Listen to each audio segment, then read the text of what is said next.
It's fluid, Paul, but it looks like the Prime Minister's getting closer to a deal. I think so, Kieran. I think all the signs are that Scott Morrison and Barnaby Joyce will reach an agreement, and I would anticipate that that agreement would have majority support in the National Party. I would imagine it contains very significant concessions for regional Australia. That's what Barnaby Joyce would demand. That's what the National Party room would also demand. I don't believe that the entire National Party room is likely to sign up. I think there will be some dissidents. That's fairly clear from what Matt Canavan has been saying.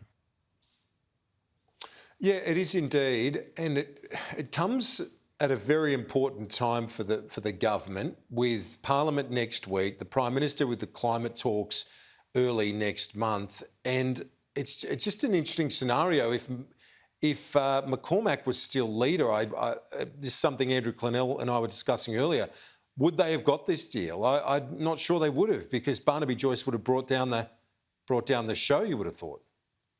Oh, it's much better for the government. It's much better for Scott Morrison that Barnaby Joyce is the leader of the National Party.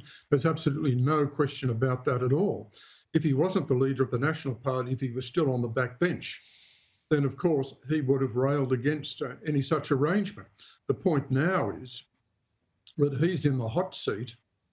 He's the Deputy Prime Minister. He's got to do the deal with Scott Morrison. He's got to try and get up a policy transition. But then after that, Kieran, Barnaby Joyce has got to defend the new policy against what's going to be this massive assault on it from the right wing in this country. And we'll see that in terms of Clive Palmer, Pauline Hanson, I would imagine Mark Latham, Campbell Newman, and some of the luminaries on Sky itself. So Barnaby Joyce is going to have a really interesting political tussle with those people. I might just make one other point about the item about Prince Charles.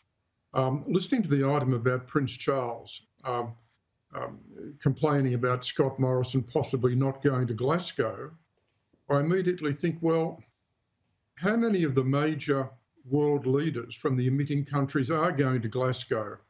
I haven't checked this myself, but are the leaders of China, India, Brazil, Russia going to Glasgow or not? Some of them may have signed up, but I think some of them may not have signed up. That may be more relevant in terms of the national impact than whether Scott Morrison's going.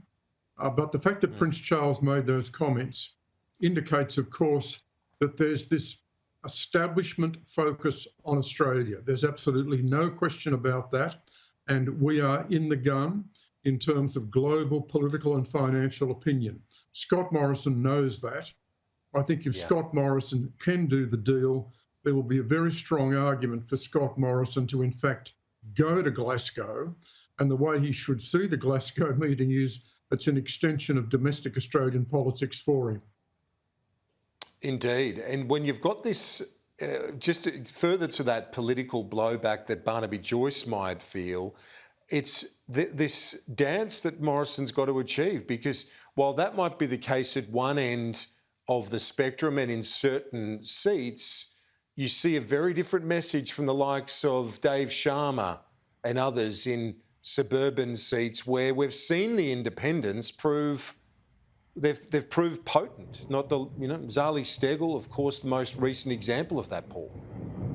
Well, that's exactly right, Kieran. So essentially what Scott Morrison's got to try and do is got to try and hold this whole show together, which is a bit difficult given the pressures that existing Liberal MPs in capital city seats will have to ensure that they've got proper climate change credentials on the one hand, and on the other hand, of course, the pressures that coalition MPs will face in regional seats.